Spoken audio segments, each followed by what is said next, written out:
Hello and welcome to this installment of our Industry Leadership Series. I'm Brian Dobson, Head of SPAC and Disruptive Technology Equity Research at Chardan Capital Markets. As always, I'll start this call on an interesting note with some important disclosures. During this call, we will not be discussing Chardan research. Any discussion about research should be coordinated between a participant and their respective salesperson. Our compliance team has asked me to read this statement for our investor call. By participating in this call, our speakers attest that they have made Chardan aware of any potential conflicts and that they will not discuss any material, non-public, or confidential information that they are aware of that may breach their legal, regulatory, or fiduciary responsibility to any parties. So with that bit of business dispensed, today, I am very pleased to be joined by Wallbox's founder and CEO, CFO, and Head of Investor Relations, Enric, Jordi, and Matt. I'm very pleased to have you here. Wallbox is a leading EV charging and energy management company specializing in smart charging technology. Its products manage interactions between consumers and their electric vehicles. The company's product lineup includes chargers for both residential and business applications. So with that, let's kick things off with a few big picture questions. So, I think that the first thing I'd like to touch upon is what megatrends do you believe are driving global demand and how do they shape your outlook for the next 2 years? Thank you, Brian, and thanks everyone for your time today. I'm Enric Asuncionón, CEO and co-founder. So we are seeing mostly two big megatrends, I would say. One is the electrification of electric vehicles. You know what? We are global leaders in home charging. So 80% of charging happens at home. So eight of every 10 people that buys an electric car ends up having a charger at home. And that's one of the things that we do today. We make sure people can charge at home, but also we solve charging in the public space. We are launching super fast chargers, as Supernova, as Hypernova. So for every new electric vehicle is hitting the street, we're installing more chargers in people's homes and also in the public spaces to charge as fast as possible. But there's a second one, which is the energy transition. Because when you buy an electric car, your electricity bill doubles. You increase your consumption by 2. So if we're able to charge at the moment when energy is cheaper, to give an idea, almost every country in the world and pretty soon in the US has dynamic energy pricing. So you can pay 30 cents per kilowatt hour or 3 cents per kilowatt hour, depending on the time of the day. So our products and our smart software charge when energy is cheaper. They also adapt to the limited power of the installation. So if you want to charge as fast as possible, but you also want to have your aircon on and your heating on, you will have a problem with the capacity of your main breaker. So we make sure we always are measuring your home consumption and charging as fast as possible.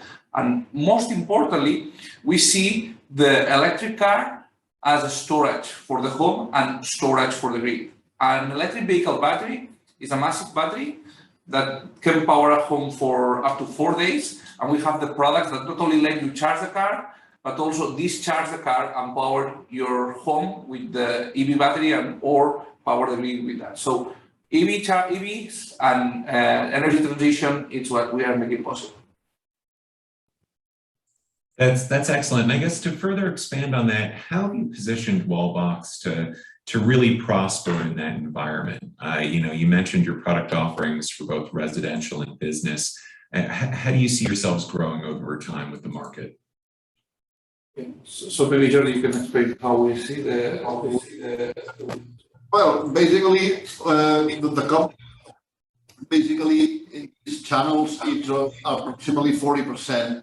It's focused in what we say key account, which includes OEMs and utilities at regional level and sometimes at country level, it depending on the strategy of OEMs.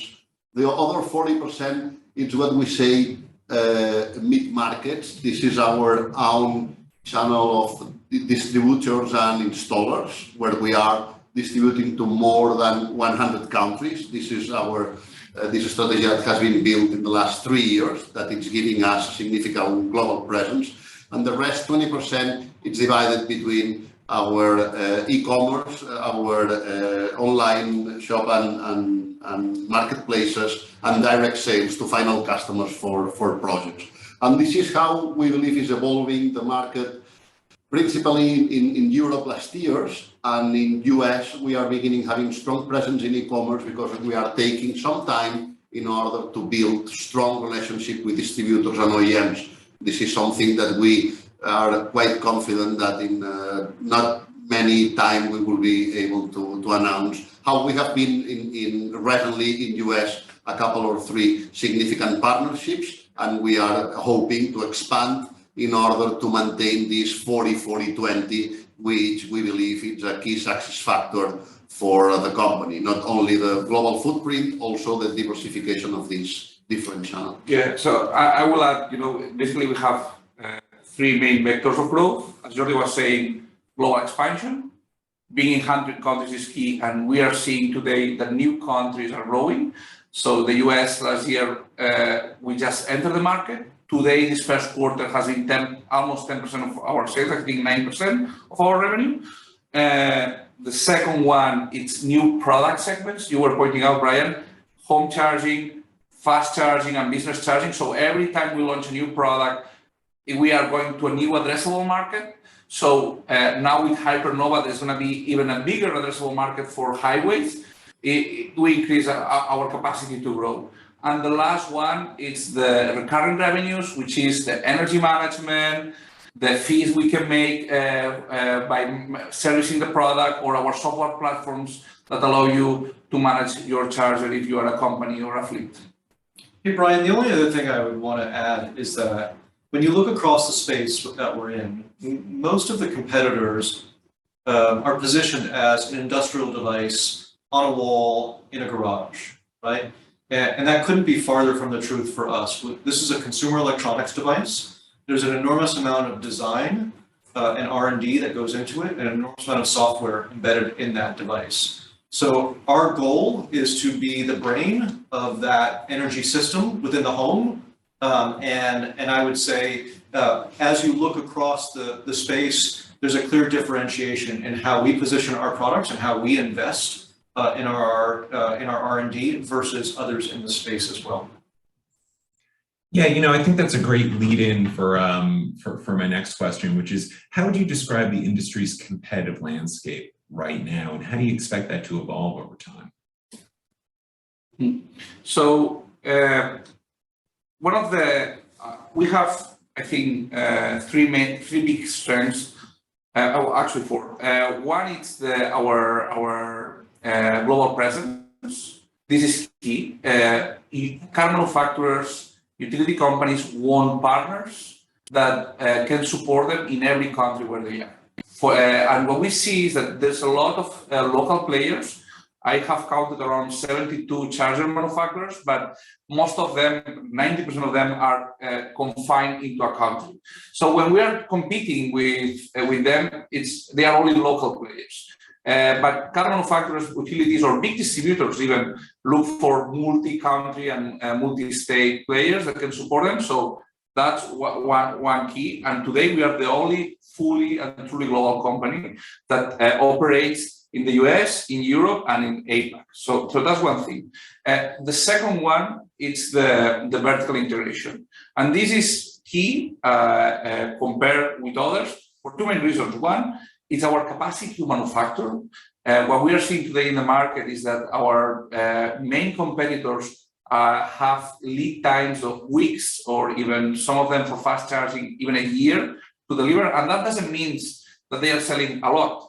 That means that mostly that they cannot produce because they use a third-party manufacturing, many times depending on China or countries that are actually today in a lot of pressure for many reasons. So we controlling the whole supply chain, having 3 manufacturing facilities operative and a 4th one that's going to come in the US during this year, that allows us to keep manufacturing and growing 3 times year on year. That's what we've grown the last quarter, and that's key. But not only that, we are not only growing very fast and we can deliver, we can also offer the best gross margins in the space, which is good for, obviously, for us, but also it gives us some room when we want to play with discounts with our channels. So that's why we can play with car manufacturers, with utilities, with distributors, and with the online channel, because we control the whole supply chain.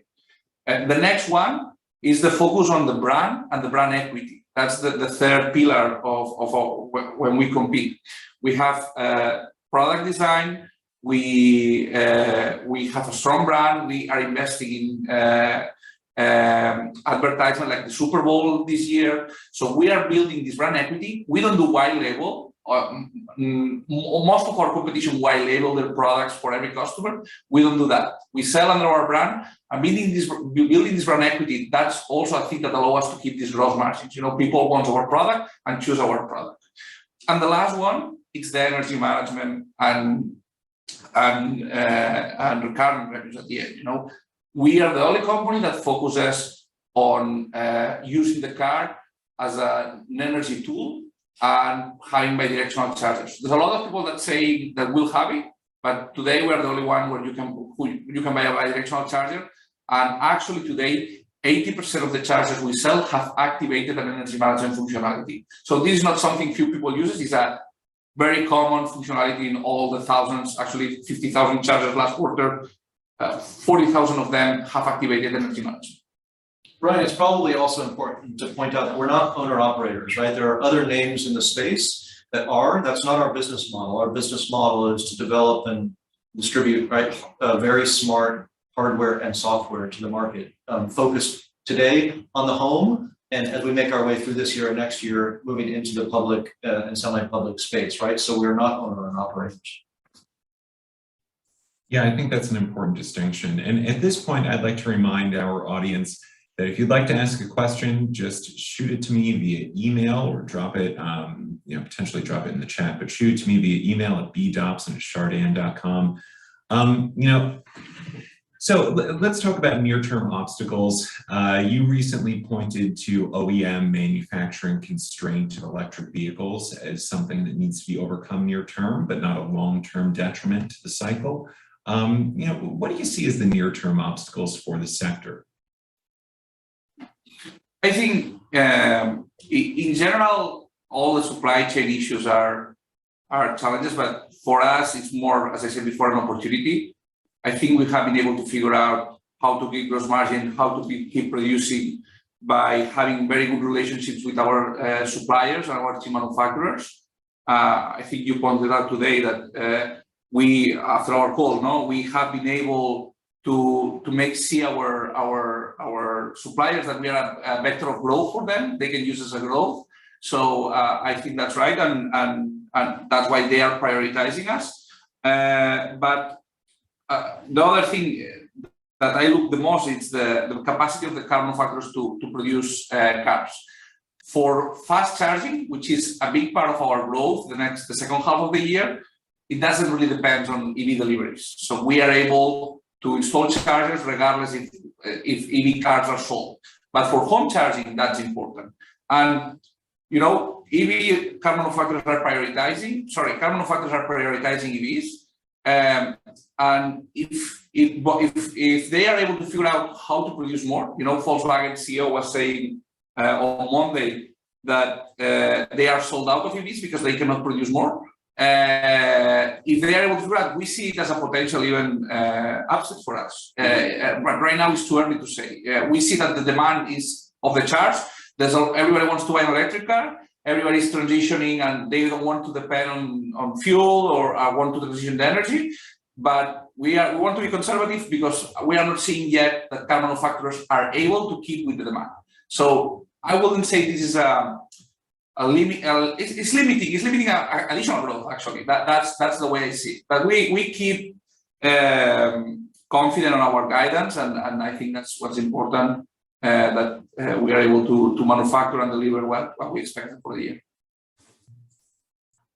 Yeah, excellent. And then this is somewhat of a loaded question, but what makes your chargers better for the consumer than those of your competitors?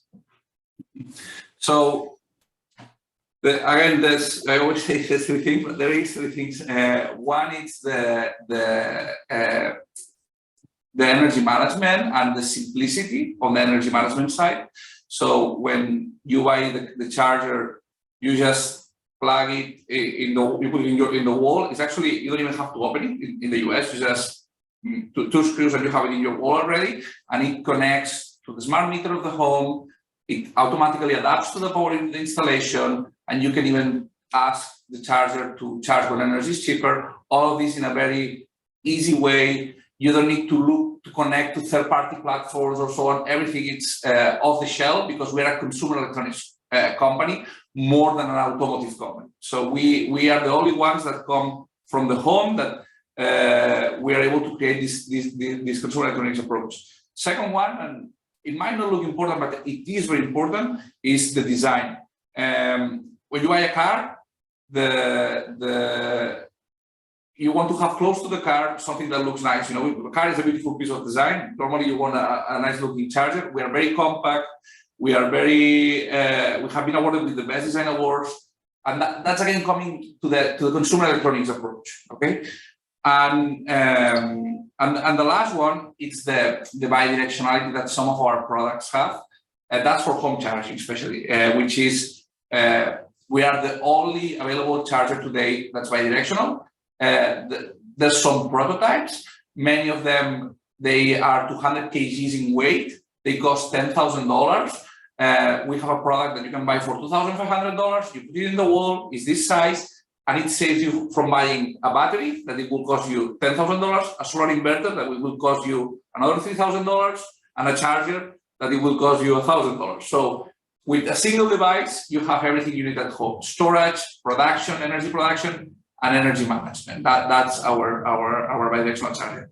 If you look at the public charging side, which is the fast charging, here we have two different values. The first one is affordability, and the second one is reliability, because that's what really matters to charge point operators. As Matt pointed out, we don't operate these chargers. We sell the hardware and the software to these charging operating companies, and they operate them.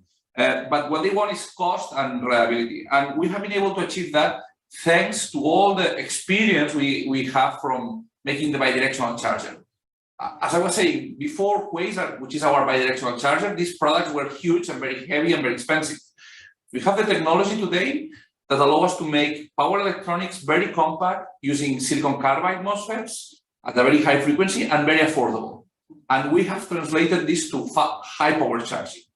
And today we're able to provide up to 50% of savings in terms of total ownership cost to our customers for fast charging, and a much more reliable product thanks to the fact that it has a lot of power modules in parallel. So if one of those modules fails, the rest of the charger keeps working.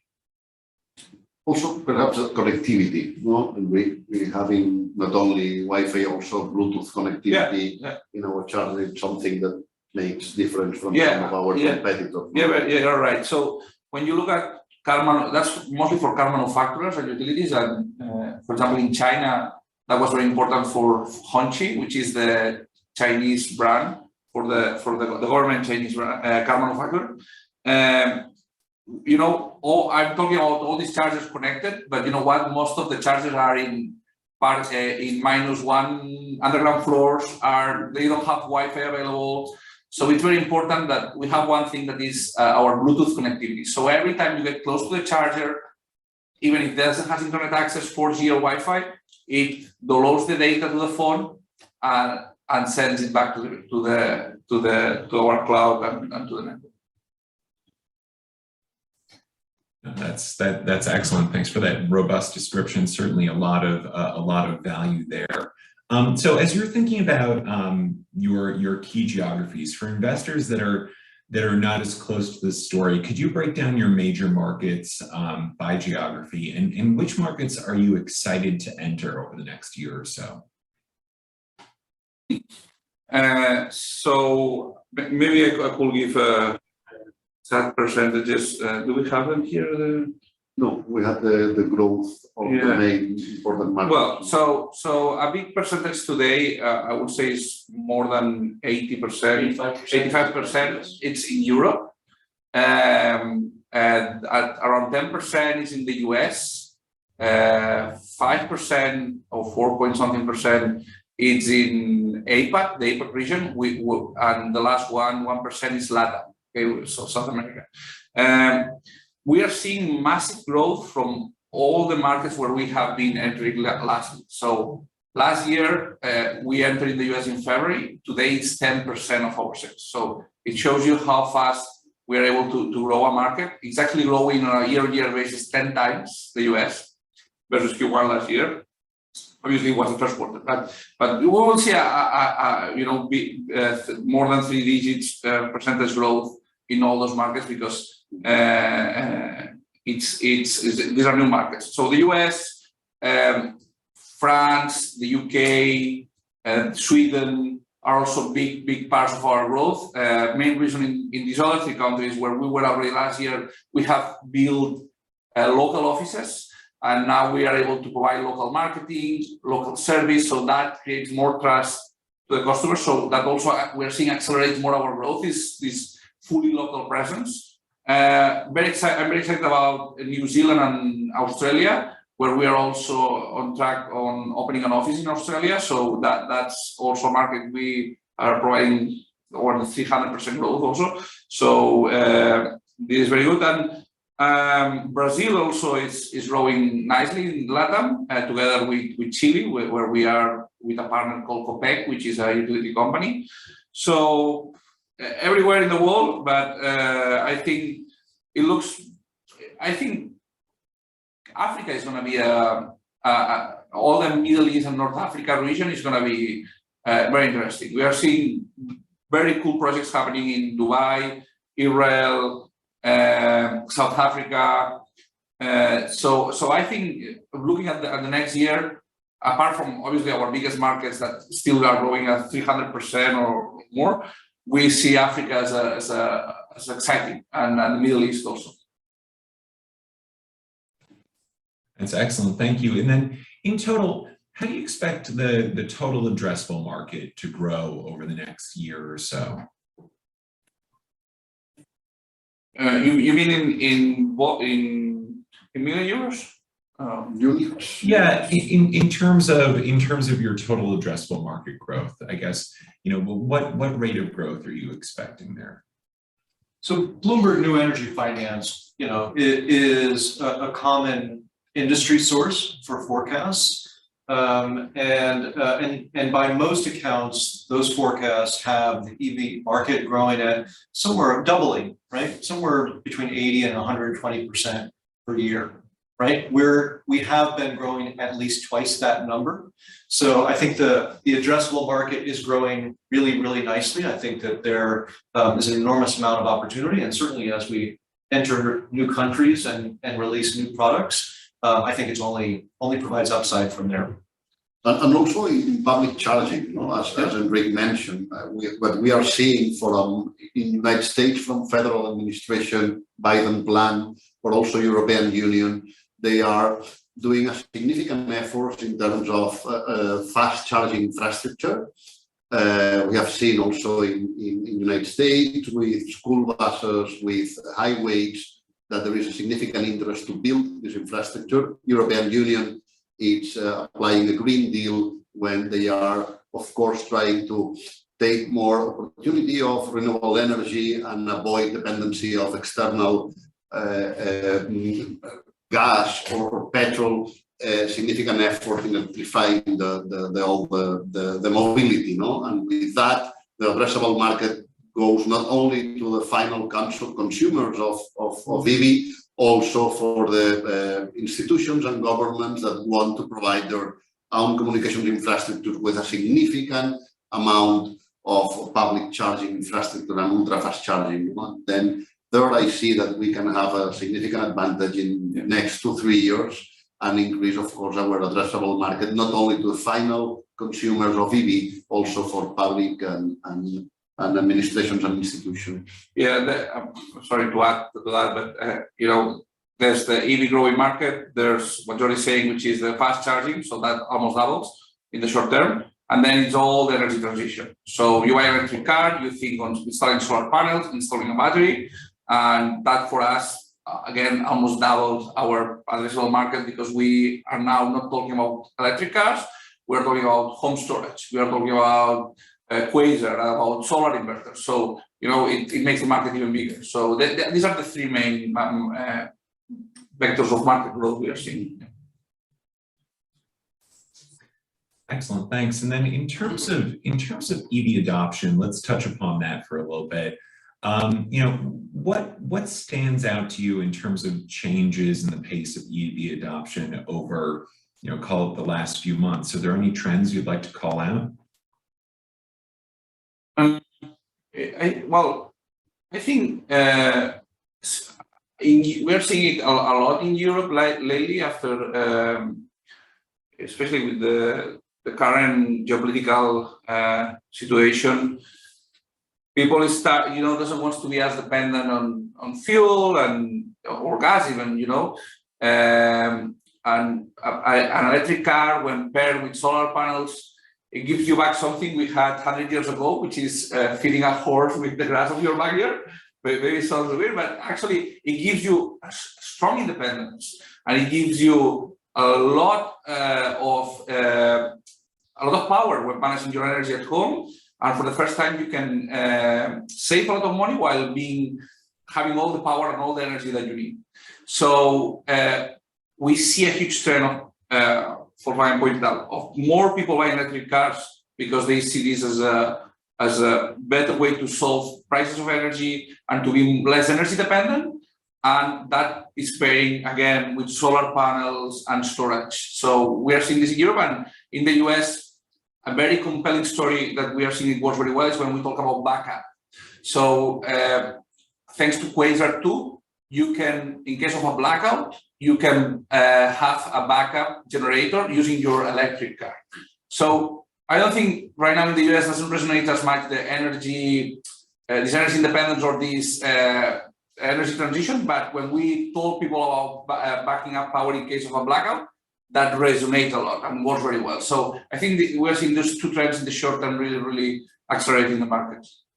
You know, the other things, Brian, that I think are impacting consumers' acceptance of EV is that range per vehicle is going up, right? So technology within the vehicles themselves is improving, right? Battery technology is improving. I think the infrastructure, that's where we come into play, is improving. So range anxiety is becoming less and less of a limiting factor. I also think price parity, right, between internal combustion engines and EVs is coming more in line. Some of that is due to subsidies, but some of that is just due to more capacity, better production capabilities, you name it, right? And so what we don't have to do in the US anymore is spend $10,000 on a comparative EV just to get into that technology. I think that delta is compressing. And then I also think the last thing is just new models, right? I mean, every week I open the newspaper and I hear of a manufacturer, you know, talking about, you know, the dozen or 2 dozen new EV models that they're going to release next year. And I think that the last number was 80 new models coming to market in 2023. So we have more choice. The choices are better.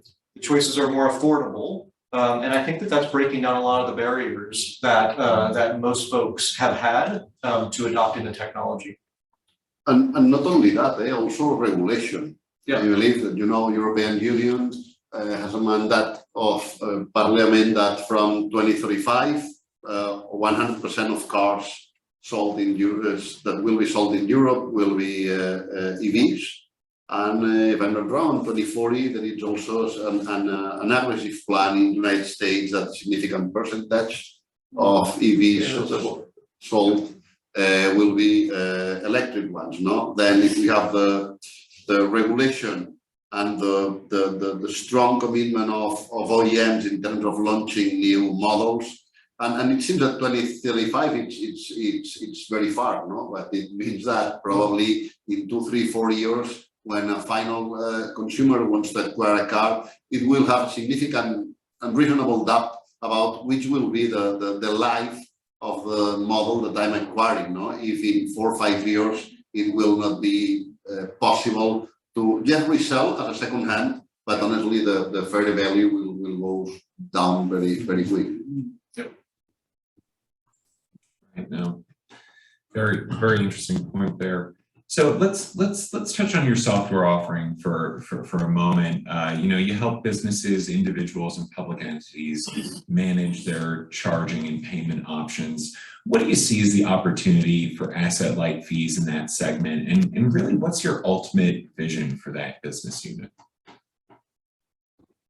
For my Wallbox And Sirius too, right? Yeah. So we have 3 main software offerings. One, my Wallbox, which is focused for home charging and semi-public charging. And when we say semi-public, we mean parkings that are owned by companies or supermarkets that cannot always be accessed publicly. They can be closed basically. So for this kind of parkings, like a fleet or a company parking or a restaurant, in case that the owner wants to sell the energy or wants to provide access to employees and know how much energy every employee is spending every day or every month, we have a software that manages chargers, that manages users, and manage payments. This is 100% owned and developed software by Wallbox. It's called My Wallbox, and we make €5 a month for every charger we have connected in this platform. So that's one of our product offerings. The second one it's called Electromaps, which is our public charging software, and it has 2 sides. One is for the charge point operator. So if you're a charge point operator that wants, for example, a fuel station that install one charger and want to start selling this charger. So we make sure that this charger can be accessed in a map, so it can be seen for any map and any public platform you can locate it. And also we allow users to access the charger and pay for the charger. So today in Electromaps, we have more than 150,000 chargers connected to Electromaps and more than 200,000 users that can locate all those chargers. Once they are close to the charger, they can unlock it and they can pay for the energy inside the charger. So we make revenue from 2 sides. One, it's from all these operators where we provide them the access to the platform. And here we make around 10 to 20 euros a month for every charger. And then we also make money with all those users trying to pay for the energy. When they pay for the energy through our platform, we get between 5 and 10% of all the money and all the energy transactions that go through that platform. So this is another part, and that part it's really growing very nicely. Actually 160% on a year-over-year basis. So we are very happy for that. And the last one, which is I would say is a more initial product or a pilot. We are starting to do some pilot programs, and we are selling it, commercializing back as a pilot. It's called Sirius. Is our energy management software, which what it does, it can control a number of chargers in a big building. It can control the solar panels, the storage. So it manages the whole building energy consumption and battery storage and production to make sure you save money. So we have this here in our headquarters, and we are installing it in 5 more locations.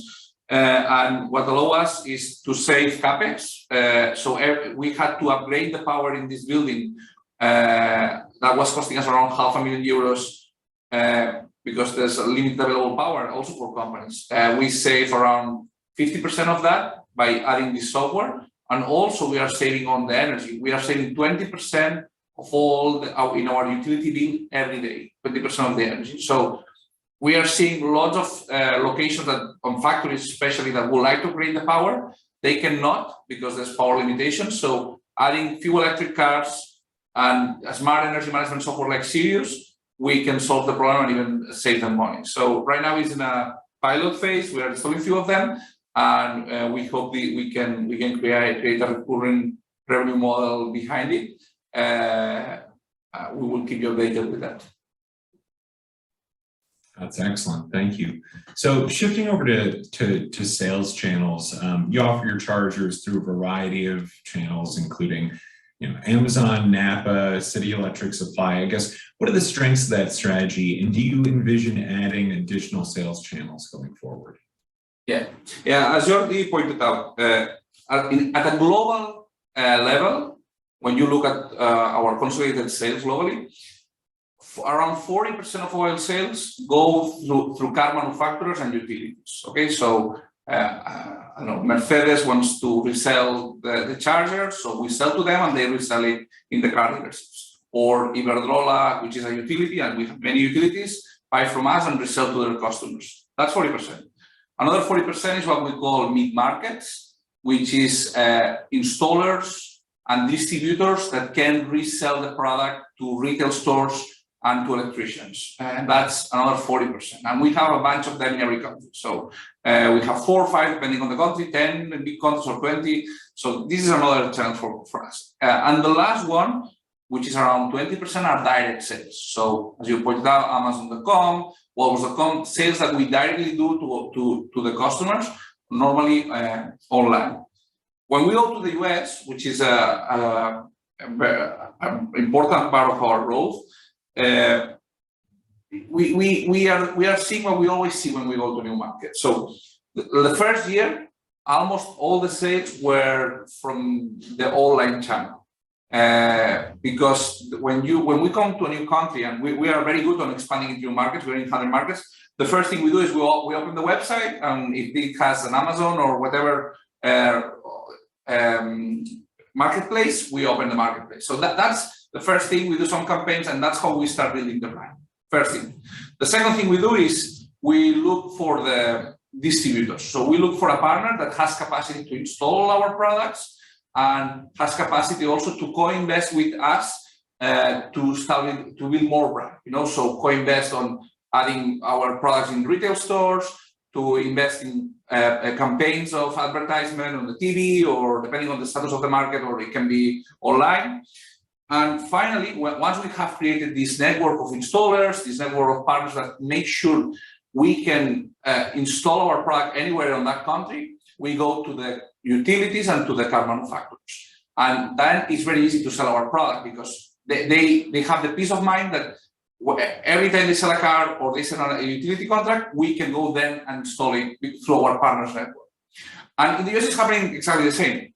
First online, now you're seeing all these partnerships, City, Napa, we have Coil Electric that is helping us to install, Uber. So these are more mid-market partnerships that are helping us to create this distribution network.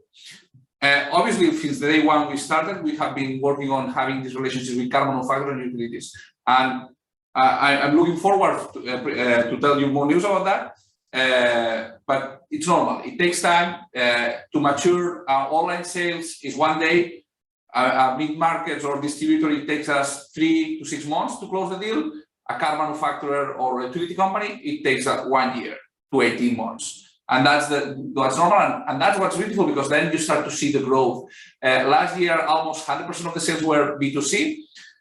Already this quarter, we could say it's half-half or even more, B2B and B2C. So that's what you see, the evolution of the different channels, how growing the new market. Do you want to talk for a minute about this whole concept of co-marketing investment? Yeah. So I explained about this during the call yesterday. Going into a new country, it can sound very expensive in terms of marketing, and we found a way to make a very investment efficient marketing. And the most efficient for us, and works super well, is what we call marketing development funds. So once we have those partners and we've located the best ones, and it's very easy to find them, because you see how they sell, how the capacity they have to train their sales force, all the sales through they have. We are monitoring for all our partners. What we focus the most is the sales through. Monitor the sales through. We don't care if they buy 1,000 units today and they don't sell them. We don't like that. What we want is their capacity to sell the products to the end customer. That's what the only metric that matters for us. So once we found these partners, we start doing marketing development funds. So for every percent, for a certain percentage of their sales, we invest back on marketing materials or money for doing co-marketing campaigns. These campaigns are designed and developed with our marketing team, but they are executed by them and by the local teams on the ground that understand the actual market. And that's performing much, much, much better than any online campaign or TV campaign. We do them also because this builds brand awareness. But when it goes to actually generating sales, marketing development funds is super efficient, and it's proving that the ones that have it sell much, much more and much faster than the others. The more you sell, the more we reinvest in the Exactly. Right? Yeah. Mhm. That's excellent. You mentioned Uber there for a moment. For investors that are new to the story, do you think you could describe your relationship with Uber and how it's expanded recently? Yeah, so Uber has a goal to achieve to electrify the whole fleet by 2030 and to achieve net zero. That's a super ambitious plan. And we don't know exactly how many cars, but it's on the millions. So, and that's a big challenge because most of the cars sleep in the driver's home. Okay, us being the global leaders for home charging, we start working with Uber to create a process where Uber drivers from the Uber app, they get an offer if they have an electric car. Even Uber helps them now to buy an electric car. And once the app knows it has an electric car, it goes to an app we have made with Uber, and they just have to take some pictures of the home installation. We automatically make a quotation. We offer them $100 discount because we are supporting this transition, and we immediately we make the installation, we set up all the app, everything to make it very easy for the drivers to transition the electric car and to have the charger installed at home. We start with a pilot at the end of last year, around October, in the Bay Area, in San Francisco Bay Area and Oakland. Today already is a partnership that expanded first to the whole US, except Hawaii. So I shouldn't say whole US, except Hawaii. And now it's expanding to, we have expanded recently to Canada also. And, I think they are very happy with us, or even the quick expansion. So we hope we can provide more good news on the traction of this program as the relationship evolves. Yeah, excellent. So, we've talked about how some of your chargers help consumers power their homes or even sell energy back to the grid. As the power level in EV batteries increases, do you believe that those standards become industry standard for all of electric charging in the coming years? So, Brian, is the question as energy becomes more and more scarce, that those technologies become requirements? Is that what you're asking? Yes. The question is, as EV batteries become more powerful and capable, do you think consumers will really demand that either vehicle to home or vehicle to grid technology be included for charging?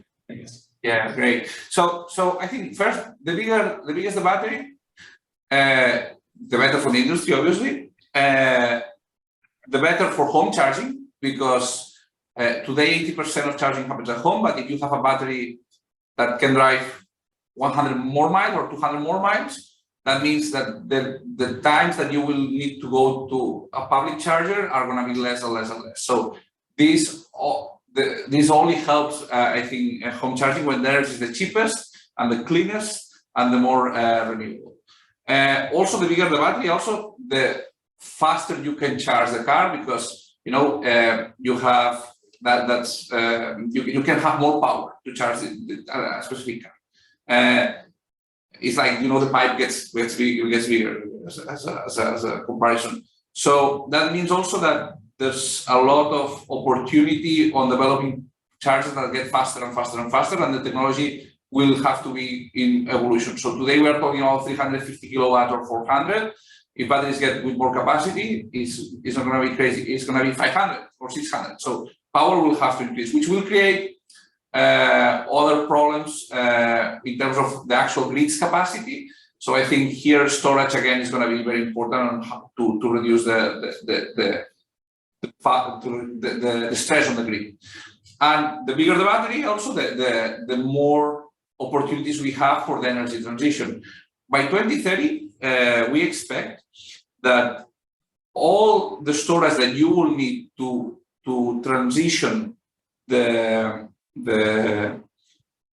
energy to green energy, we cannot choose when the energy is produced. Renewable energy is produced. It depends, on the sun, the wind, or whatever.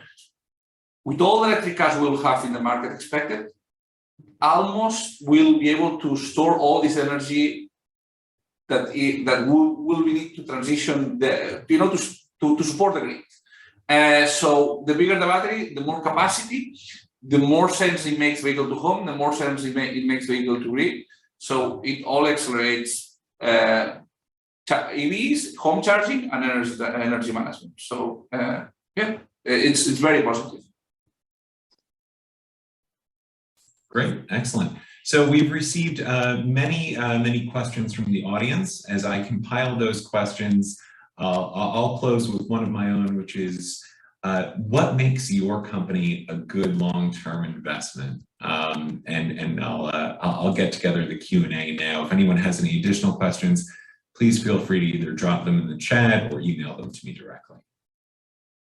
So we are in a market that's going to grow a lot.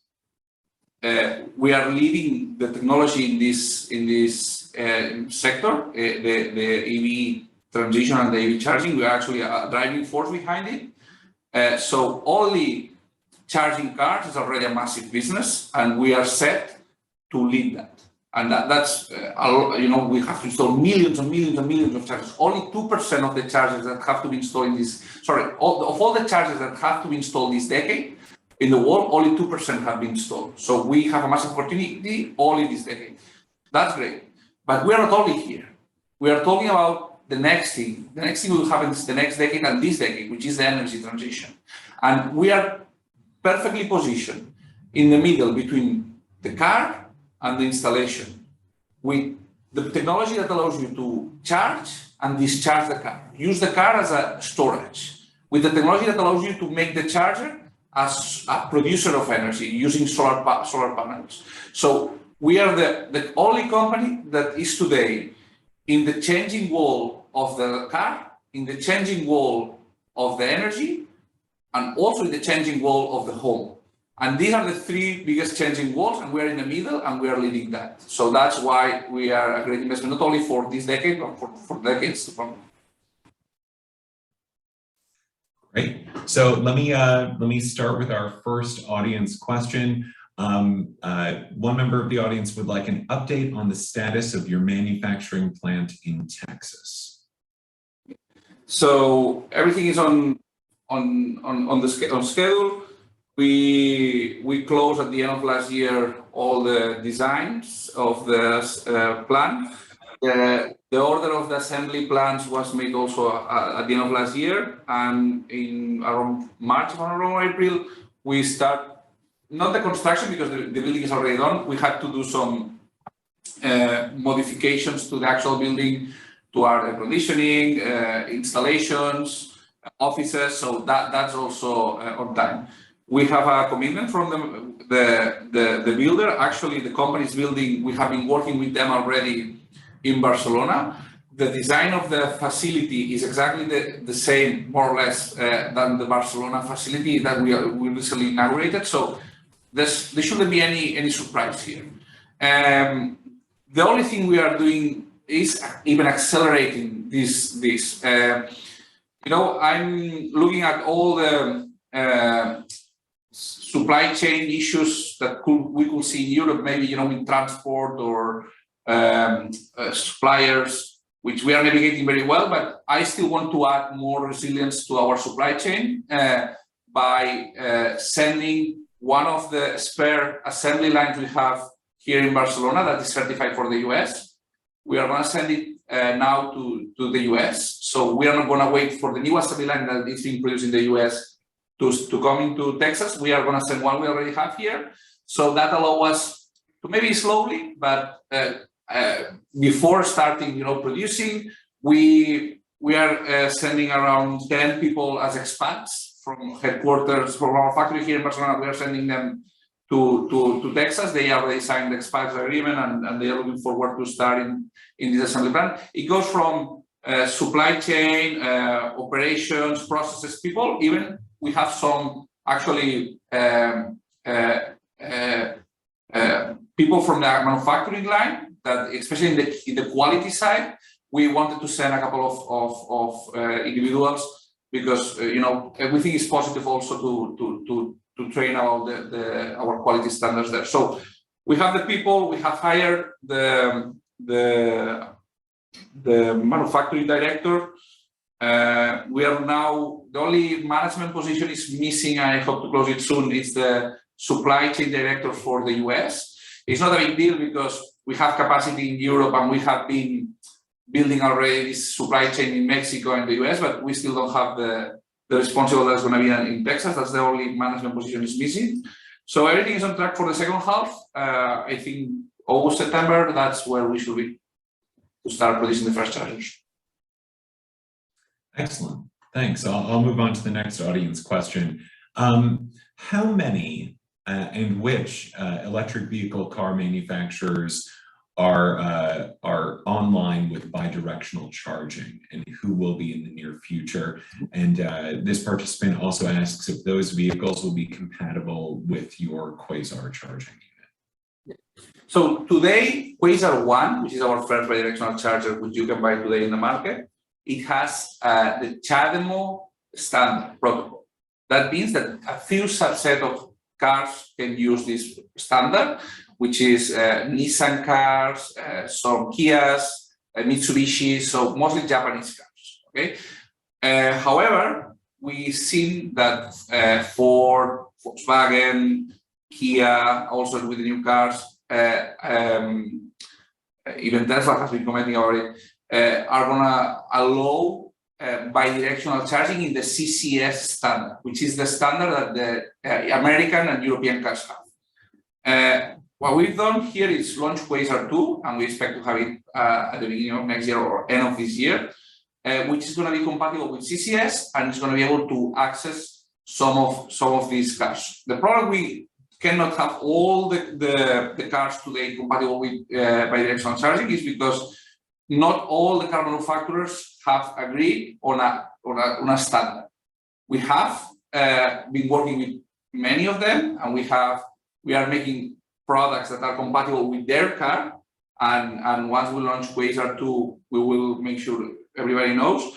But we are in very interesting conversations with all these OEMs.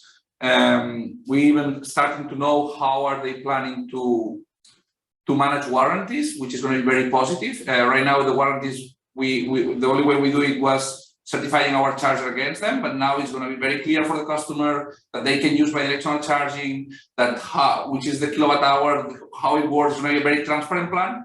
That's a conversation we had with a couple of car manufacturers. So I cannot disclose which ones are going to be the compatible ones with Quasar 2.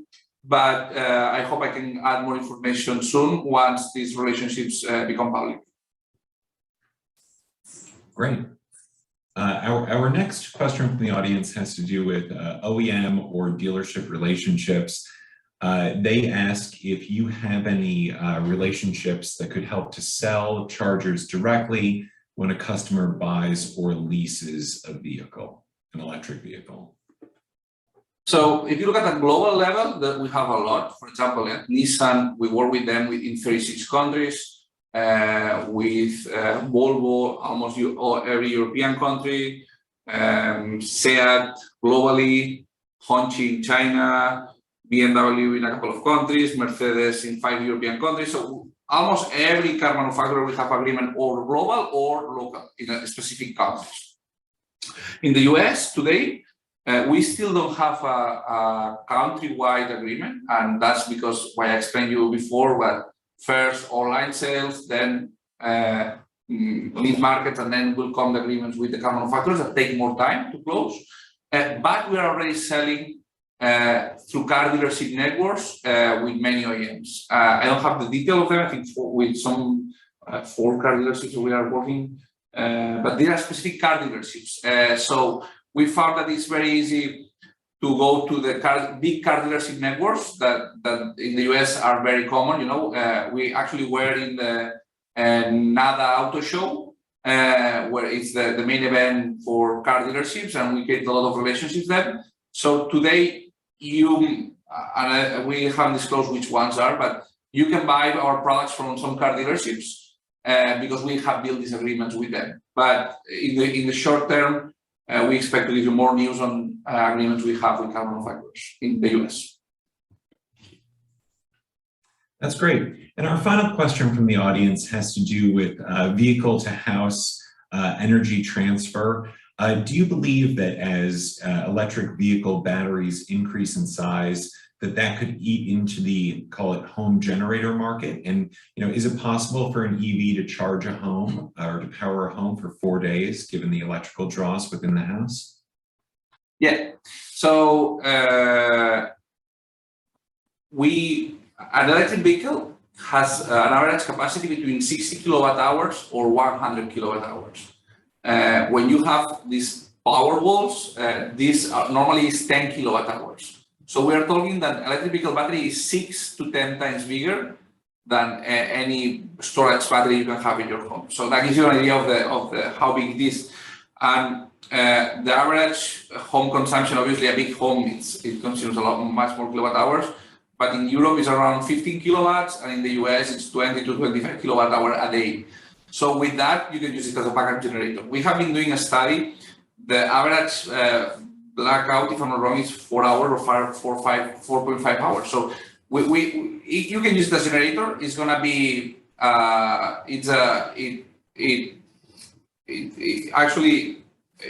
it's competing with generators eventually, because with that device you already have, you can power more time clearly without any noise. And when it's not used as a generator, what do you do with the generator when there's no blackout? You do nothing. With your bidirectional charger, you can charge when energy is cheaper and discharge when energy is more expensive, or you can charge with solar and discharge when it's the night. So it's not only a generator; it's more than that. It's an energy management device that saves you money. Excellent. Well, that does it for the audience participation Q&A. This has been an extremely productive hour. Thank you so much for your time. I think it was well spent. And we really enjoyed having you on our call series today. Thank you very much, Brian. Appreciate it. Bye. Great. Cheers.